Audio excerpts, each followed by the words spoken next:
Not too long ago, I was sitting on my couch holding my 5-month-old daughter. I'm not just any new parent.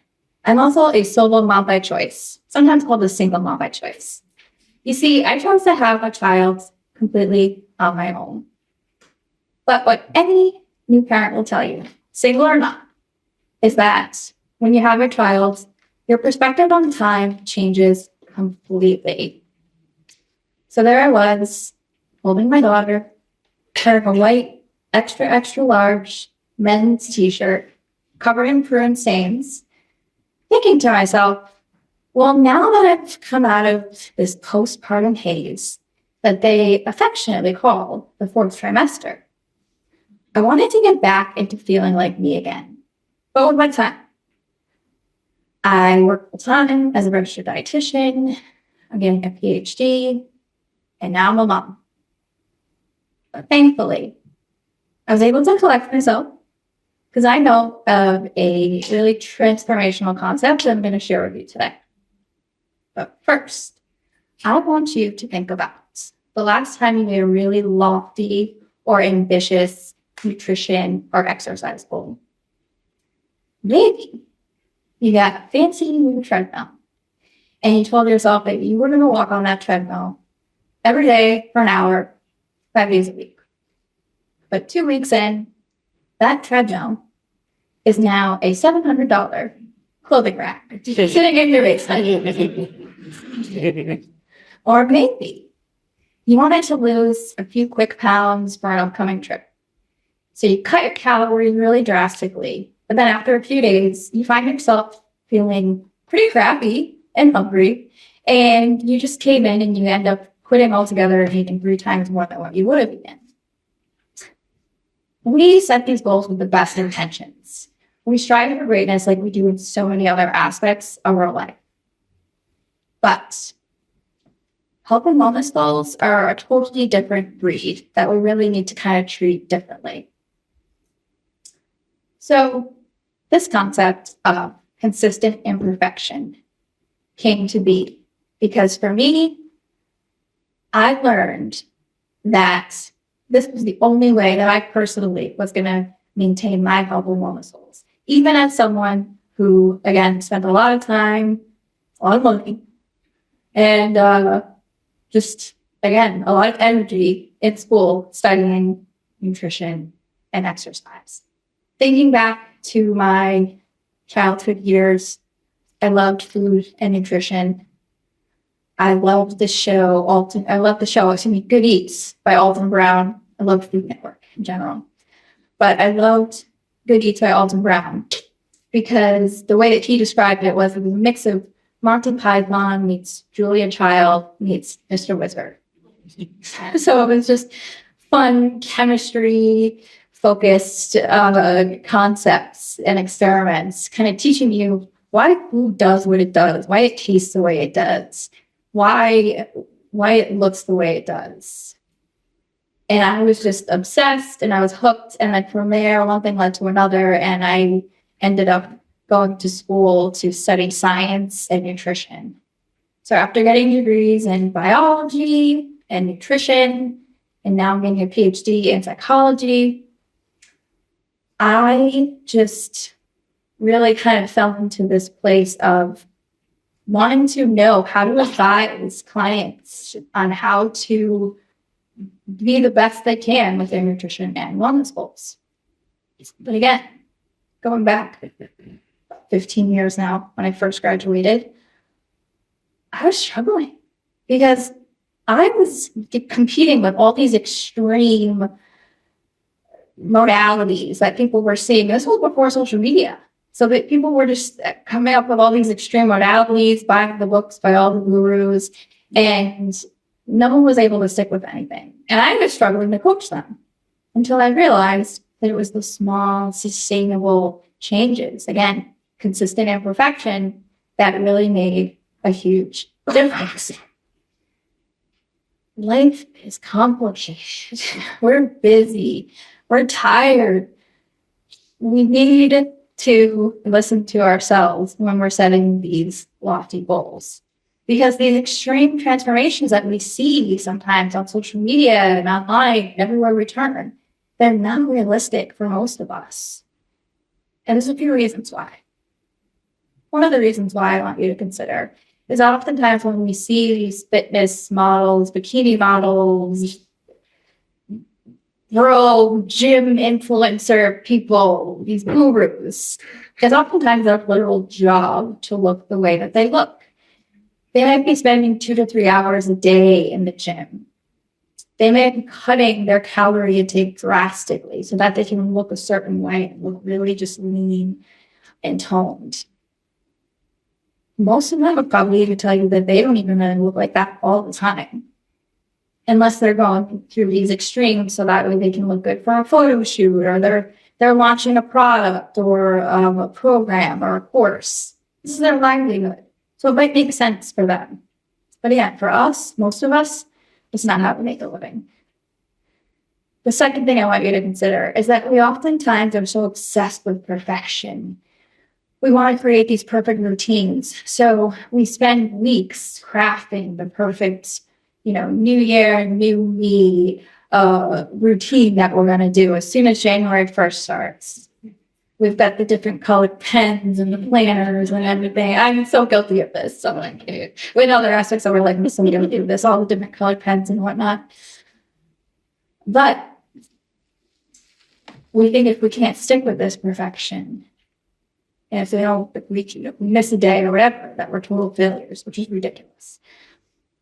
I had a client who was a runner when she was younger, and so she wanted to get back into running, and she's like, I'm going to run a mile 5 days a week. This was when I was up in Rhode Island, which, keep in mind, it's not always like this here in Florida, where it's nice and warm year-round. She wanted to run a mile 5 days a week. She said, I'm going to do it. After 2 weeks, she just stopped. She's like, this is awful. I can't do this. How am I going to? She felt like a failure. And I was like, girl, you're fine. Let's just scale it back a bit.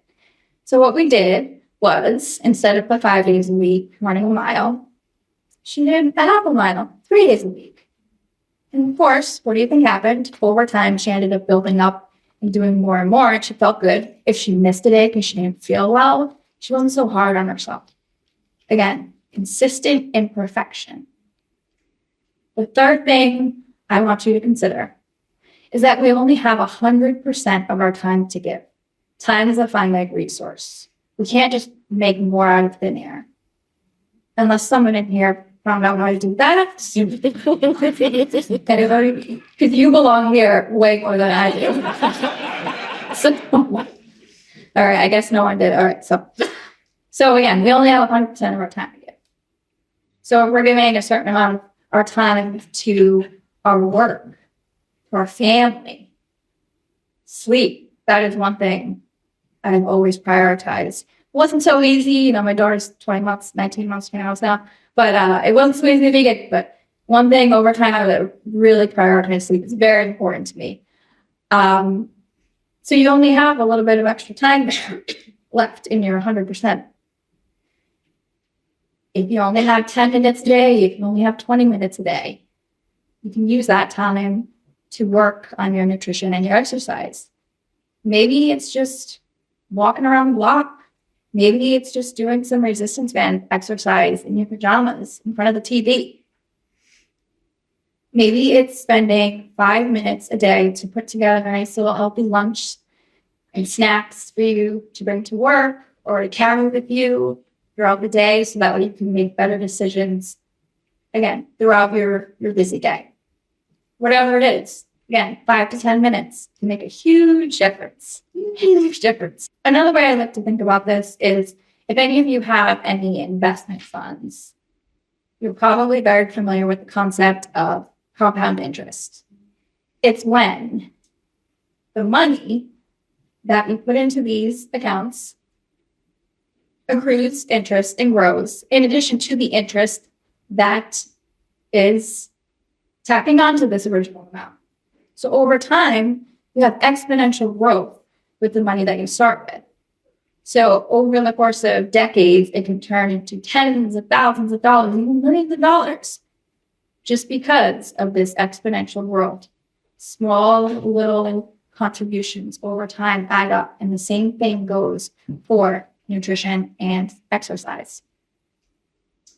I think back to my 20s, my early 20s, and again, around the same time I was finishing up college and just having all the books by the gurus and falling into this trap where I really wanted to kind of live in this extreme and have a really low body fat percentage and look a certain way, and I could never stick with anything. It just wasn't happening. And I was able to kind of gradually just start little simple habits, like doing sit-ups in my pajamas next to my bed while I'm watching whatever crap show I was probably watching at that time. Not much change, by the way. 15 years later. And over time, I kind of developed this little bank of exercises. And nowadays, there's so many different, you can Google things and find exercises to do at home. And, even to this day, I have a very non-extreme approach. I'm going to show you my little workout log. This sophisticated piece of printer paper is my workout log. And I have 5 exercises for me. So I got squats, lunges, crunches, arms, thigh exercises. I make 3 little boxes, and then I just check them off as I go throughout the week. So basically, I put 5 exercises, and I have to do them each 3 times throughout the week. It takes less than 10 minutes a day. And for me, again, this is not extreme. It's not sophisticated. It's not sexy. There's no app involved. There's no AI involved. And nothing. It's literally this cheap piece of paper. But it works for me. And it makes me feel good. It makes me feel like I'm getting something done. And again, it works. I know you're probably thinking some of you. Again, social media can be a doozy. You see the bro influencers. They would totally be like, this girl is promoting mediocrity. But hey, in my professional opinion, I'm totally not promoting mediocrity. I'm promoting living life in a realistic way and in feeling good about yourself. This is for the busy mom, the busy professional. This is for the person who's doing all the things all the time. And sometimes we only have those small pockets of time to give. Because again, we know we want to spend time with our family. We know we want to excel at work. We know we want to get enough sleep. Sleep's so important. So if we only have little extra pockets of time to give to our nutrition and exercise, again, let's try someone devoted to 10, however many years, I don't know, lost track now, how long I was in school, and money and time and energy into studying all this. And even me, I'm telling you, no, even if you only have 10 minutes, that's fine. So, if you're thinking, well, where do I even start, Maryann? Tonight, you can go home and try some cozy cardio. It's the newest trend on social media, where basically you just create this cozy environment at home. Maybe you like some candles, maybe put on some music, or watch whatever show you want to watch. You can keep your pajamas on. It doesn't need to be the newest, sexiest athleisure outfit. And get in some movement. Do some crunches, do some, whatever you're able to do. Whatever you like to do, even if it's yoga poses, whatever. I've never been a yoga person because I'm so off. I just looked really awkward. Just never. So try to go for cardio. And then as for me, I'm looking forward to the day when half of my daughter's food is not on my shirt. So I'm going to still keep wearing the extra large men's white t-shirts. I have a 10-pack at home. But before I leave you today, I just want to go over a quote that really sort of just kind of perfectly summarizes everything I talked about. And it's by the famous martial artist and actor Bruce Lee. And it goes like this. Long-term consistency trumps short-term intensity. I'll say it one more time, so it's a good one. Long-term consistency trumps short-term intensity. So think about that quote the next time you're setting a health and wellness goal for yourself. Because, again, we want to continue to thrive in other aspects of our life, but we also want to continue on with this concept of consistent imperfection. So again, long-term consistency trumps short-term intensity. Thank you very much. Good luck and good night.